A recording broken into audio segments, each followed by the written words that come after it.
نمل پھر کب مانگ رہی ہیں رشتہ؟ اس کے چہرے پر کرن کی باتوں کا جو اثر تھا وہ اب زائل ہو گیا تھا۔ حنین نے سر اٹھا کر اس دراز قد لمبی فراق میں ملبوس لڑکی کو دیکھا۔ وہ چونکہ اس کے لیے نئی نہیں تھی اس لیے سر جھٹک کر پھر کھانا کھانے لگی۔ ابھی بڑے ابا سے مشورہ کرنا ہے، پھر ہی کوئی بات شروع ہوگی۔ یہ کہتے ہوئے ندرت کا چہرہ چمکنے لگا تھا۔ اور امی، اگر انہوں نے انکار کر دیا تو؟ سیم نے اپنے تئیں بڑوں والا سوال کیا تھا اور ندرت کا ہاتھ بے اختیار اپنے جوتے کی طرف جاتے جاتے رکا تھا۔ کیوں انکار کریں گے ہمارے شادی کو؟ کوئی وجہ بنتی ہے انکار کی؟ زمر نے مسکراہٹ دبائی۔ وہ جواباً مسکرا کر رہ گیا، مگر حنین کا منہ تک جاتا ہاتھ رکا۔ سر اٹھایا، سنجیدگی سے زمر کو دیکھا اور پھر دیکھتے ہی رہی، یہاں تک کہ زمر نے بھی اسے دیکھا۔ ندرت سویٹ ڈش لینے گئیں تو حنین بولی، بغیر وجہ کے بھی انکار ہوتے ہیں پھپھو۔ کسی اچھے بھلے آدمی کو اپنے زوم سے جنگلی جاہل غصہ ور کہہ کر رد کر دیا جاتا ہے۔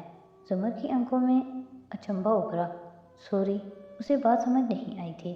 میں تو آپ کی میموری ریفریش کر رہی تھی۔ کیوں؟ اس نے یہی کہہ کر فارس ماموں کے رشتے سے انکار کیا تھا اور سر جھکا کر درمیان میں رکا چمچ منہ میں ڈال دیا۔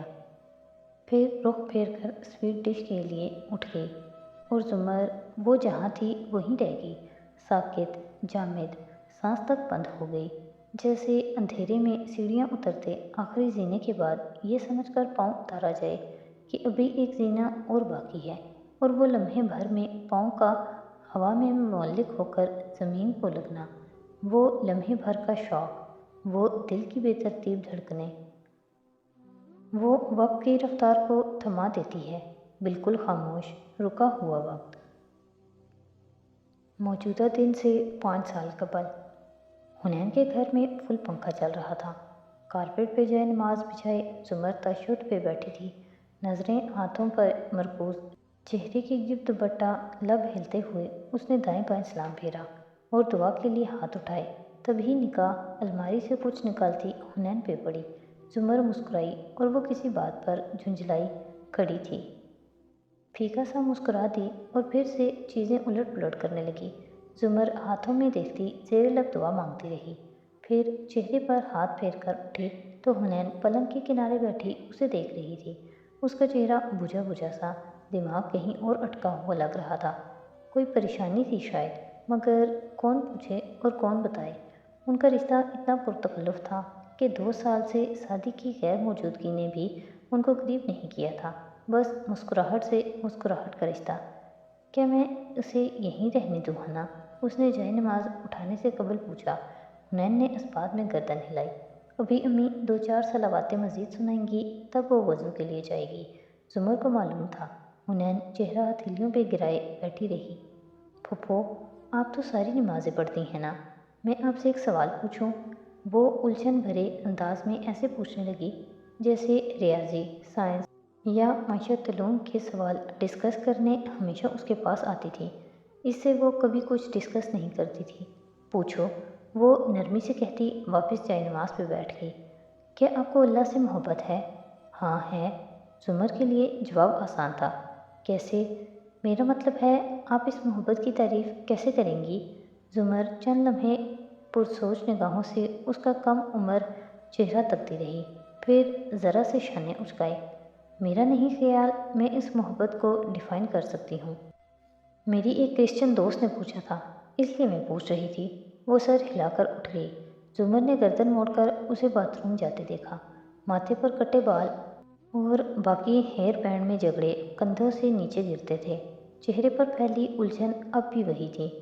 کوئی مسئلہ تھا، مگر خیر، اس نے گھڑی دیکھی۔ اب اسے گھر جانا تھا، ورنہ امی خفا ہوں گی۔ جب حنین نماز پڑھ کر آئی تو زمر جا چکی تھی۔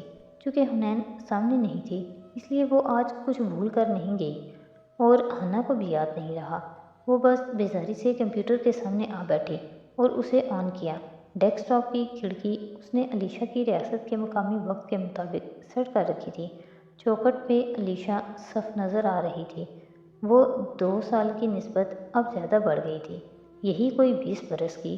دوسرے میں حنین تھی، اداس اور خفا خفا سی۔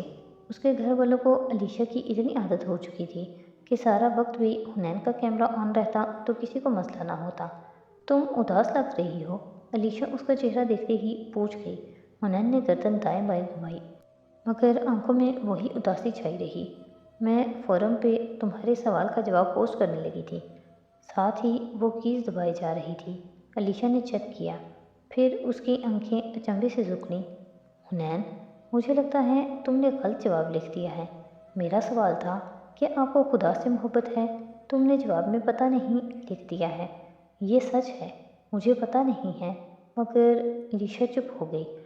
حنین اب مٹھی پر ٹھوڑی گرائے بیٹھی اسے دیکھ رہی تھی۔ مگر تم اور میں، ہم زیادہ تر دین کی باتیں کرتے ہیں، ایک دوسرے کو اپنے اپنے دین کے بارے میں بتاتے ہیں۔ تم بھی میری طرح اپنی کتاب بہت پڑھتی ہو پھر؟ بہت نہیں، ہفتے میں 1-2 دفعہ پڑھ پاتی ہوں۔ جب بھائی تھا تو ہم روز پڑھتے تھے، مگر اب مجھے وقت نہیں ملتا۔ دیکھو علیشہ، میں جھوٹ نہیں بولوں گی، مجھے بہت اچھے لگتے ہیں وہ ناول اور ڈرامے جن میں ہیرو اور ہیروئن بہت ہی گنہگار ہوتے ہیں اور پھر کسی بڑے واقعے کے بعد وہ مذہبی ہو کر اللہ کی محبت میں گناہ چھوڑ دیتے ہیں۔ میں خود کو ایسی کہانیوں سے ریلیٹ نہیں کر سکتی۔ میں اس کا شکر ادا کرتی ہوں، احترام کرتی ہوں اور دعا بھی مانگتی ہوں، اسے معبود تسلیم کرتی ہوں۔ میں امی، بھائیوں، مڑ کر دیکھا زمر جا چکی تھی اور کچھ دوسرے رشتہ داروں سے محبت کرتی ہوں، اس لیے میں کہہ سکتی ہوں۔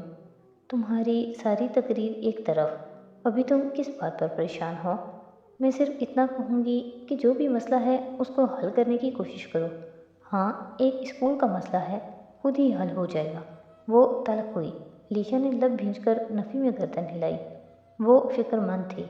مسئلے خود حل نہیں ہوتے، کرنے پڑتے ہیں، اور اس کے 2 طریقے ہیں، یا خود میں ہمت تلاش کرو یا ہمت والے تلاش کرو۔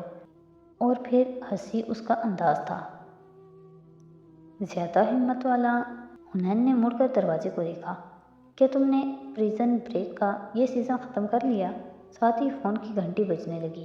حنین نے بیزاری سے دور پڑے فون کو بجتے دیکھا۔ امی اور سیم زمر کے جاتے ہی سونے چلے گئے تھے، اسے ہی اٹھنا پڑے گا۔ نہیں، ابھی چھٹی قسط میں ہوں۔ یار، اس بار مزہ نہیں آ رہا۔ ویسے مجھے مائیکل سے زیادہ لنکن پسند ہے۔ اچھا، میں چلتی ہوں۔ اس وقت میرے رشتہ دار آنٹی کا فون آتا ہے اور وہ لمبی بات کرتی ہیں۔ وہ الوداعی کلمات کہتی سائن آف کرنے لگی، پھر بھاگ کر فون اٹھایا۔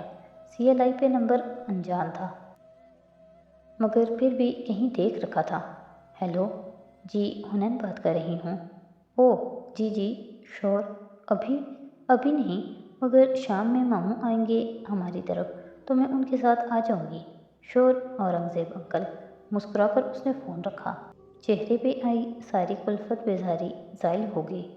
وہ امی کو بتانے بھاگی۔ اورنگزیب صاحب کو کام تھا، انہوں نے اسے بلایا تھا۔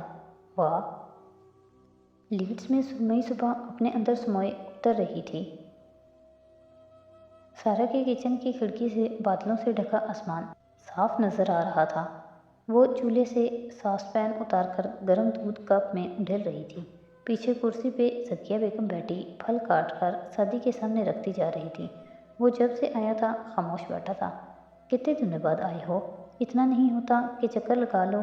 وہ بھی میرے وارث کو شکایت کرنے پہ کہ ندرت آپا سے کہیں کہ وہ سعدی کی خبر لیں، تب تم آئے ہو۔ PhD میں کر رہی ہوں یا تم؟